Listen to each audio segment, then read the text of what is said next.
The morning air was crisp, a welcome change from the stifling humidity that usually clung to the city.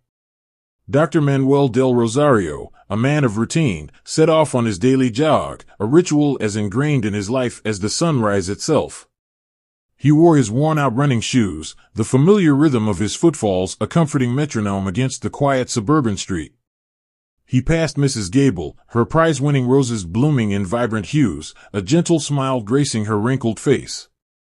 Children, backpacks bouncing, were already heading off to school, their laughter echoing through the morning stillness. It was a picture of tranquility, a scene that had played out countless times before, a comforting backdrop to his morning ritual. But today, a discordant note intruded on the serenity.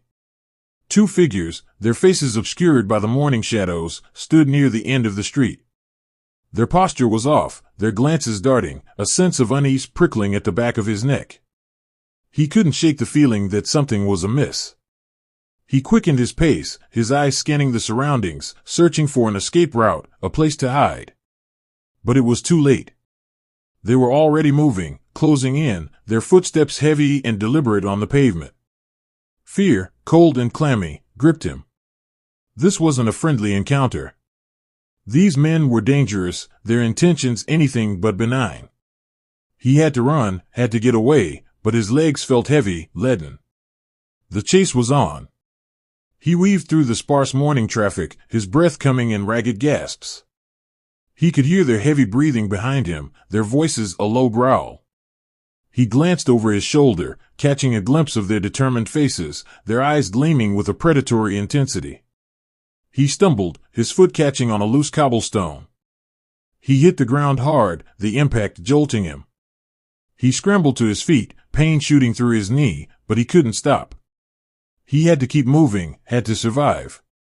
He saw his house, a beacon of safety in the distance. He pushed himself harder, adrenaline surging through his veins. He could almost taste the freedom, the security of his home. But then, he saw them again, the two figures blocking his path, their faces contorted in a mask of rage. He was trapped. He turned to run in the other direction, but they were already upon him. One of them, the larger of the two, grabbed him by the arm, his grip like iron. "Hold it right there, old man," a gruff voice barked. Dr. Del Rosario, winded and terrified, tried to pull away. "Let go. I've done nothing wrong." The larger man sneered. "We'll be the judge of that." The other officer, younger and more cautious, stepped forward. "Easy, Mike. Let's see some ID." Dr. Del Rosario, his heart pounding, fumbled in his pocket for his wallet. He pulled out his driver's license and his university ID card. The larger officer, Mike, snatched the cards from his hand. "Professor, huh? Big shot. Think that gives you the right to run from the law?"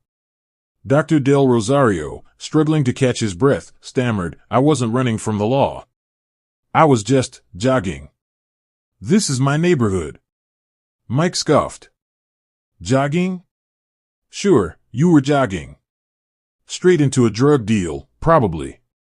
Dr. Del Rosario felt a surge of anger. "This is ridiculous.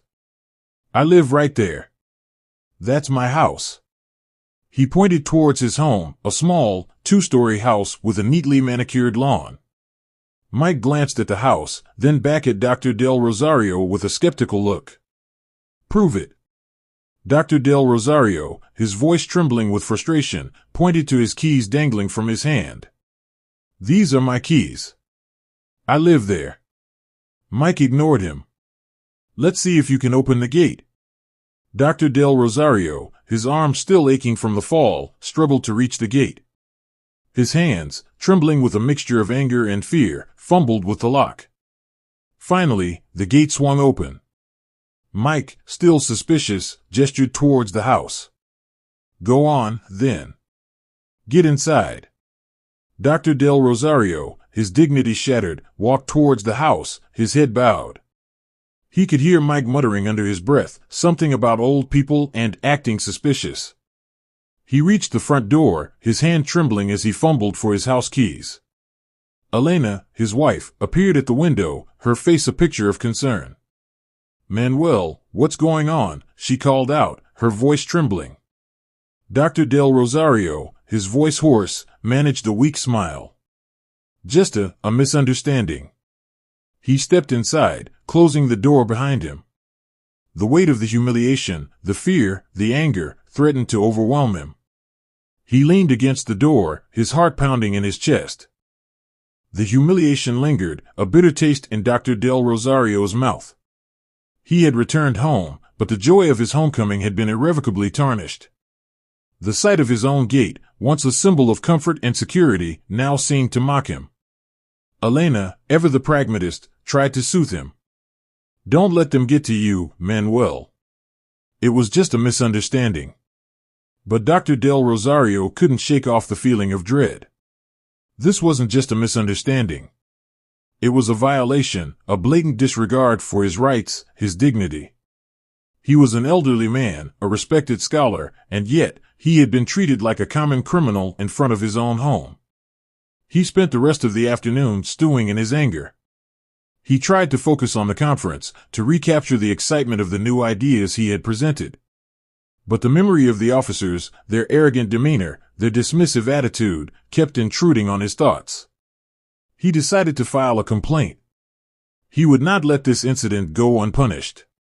He would hold those officers accountable for their actions. The next morning, he visited the police station, determined to seek justice. He presented his case, detailing the officer's behavior, the humiliation he had endured. The officer at the desk, a young woman with a weary expression, listened patiently, taking notes. But as Dr. Del Rosario spoke, he sensed a growing skepticism in her eyes. "Sir," she said finally, "these things happen. Sometimes there are misunderstandings." "Misunderstandings?" Dr. Del Rosario's voice rose. This was not a misunderstanding. This was an abuse of power. The officer sighed. "Look, sir, I understand you're upset. But we have to follow protocol. We have to investigate these matters thoroughly." "Investigate?" Dr. Del Rosario scoffed. "What is there to investigate? I have witnesses. I have my own testimony." The officer remained unfazed. "We will look into it, sir. But I can't make any promises." Dr. Del Rosario left the police station feeling defeated. His hopes for justice were dwindling. He knew that his complaint would likely be swept under the rug, another incident of police misconduct ignored, another victim silenced. He returned home, the weight of the injustice heavy on his shoulders. Elena, sensing his despair, tried to comfort him. "We'll find a way, Manuel. We won't let them get away with this." But Dr. Del Rosario was not so sure. He had faced many challenges in his life, but this was different. This was a violation of his fundamental rights, a blow to his dignity, a scar that would not easily heal.